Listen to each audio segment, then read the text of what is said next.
Born May 31st in 1930, Clint Eastwood is now almost 90 years old. He started with a few uncredited appearances in a few 50 flicks like Revenge of the Creature in 55 and Tarantula in 58.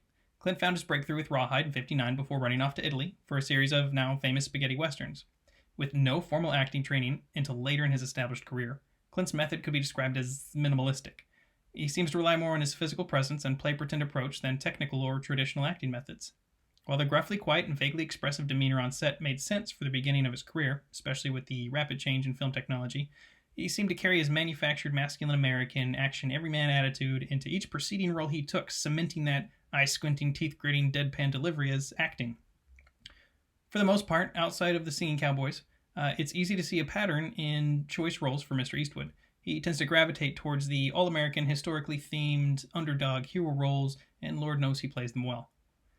In a Cinelinks.com article titled Trademarks Clint Eastwood, author G.S. Perno stated that one of Eastwood's most consistent trademarks is also his most obvious. Eastwood made his mark playing the tough guy with grit and wit who overcame extraordinary odds to find victory. Sure, over his career, his characters have changed, but the basic formula has remained the same. One versus many. High Plains Drifter, Firefox, American Sniper, and The Gauntlet feature main characters cast in the role of a traditional action hero. In 2003, interview with the Guardian's Michael Parkinson, Clint was asked about the release of Mystic River. When you're directing actors such as these, and being an actor yourself, what's your strategy? His response, acting to me is a very organic art form, and you just go and do it. They go on to discuss how children are fantastic at acting when not being schooled and able to pretend freely.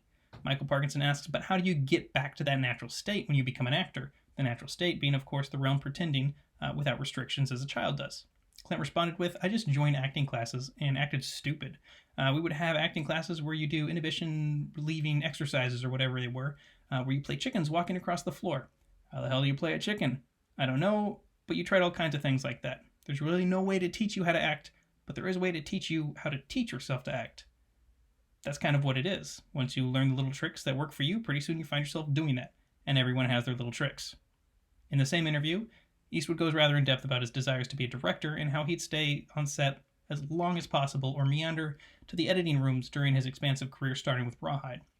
One can't help but wonder if his curiosity for the technical side helped flesh out his characters as he grew as an actor.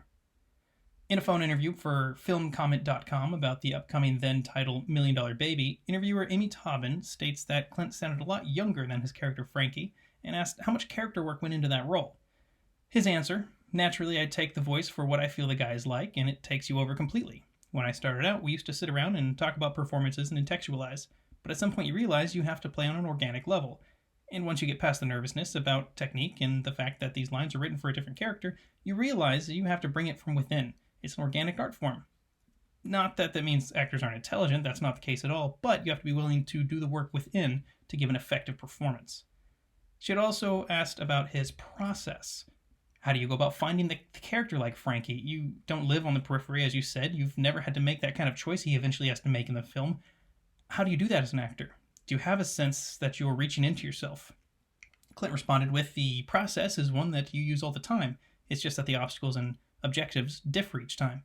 It didn't take much to imagine how this person would feel. The human imagination, you can put yourself in the place of most everything. At my age, I've seen enough high points and low points that I have enough to draw from for this role, and 10 more like it. Finally, in an excerpt from Mike Kudry's book Filmcraft Directing, where Mike has a sit-down with Clint Eastwood about Clint's earlier years in acting. Clint says, for me, it's very important to have a comfortable and calm environment on set. It's important that the actors are submerging themselves into the character to the greatest degree, and the best way to do that is to give them full confidence and ensure them that they don't feel like they're riding a ship that's on the brink of disaster. It seems that Clint Eastwood isn't much for method-style acting, and instead likes to engage his inner child in pretending to reach his role potentials. He seems to stick to his guns that acting is organic and just tends to happen, much like his career. But he more than once let slip that the actors can utilize their own real-life experience to fuel emotional content while relying more on his physical presence, his created and popular screen persona, and self-cited inner child. Clint Eastwood as an actor may tinker with method-style acting more than he thinks,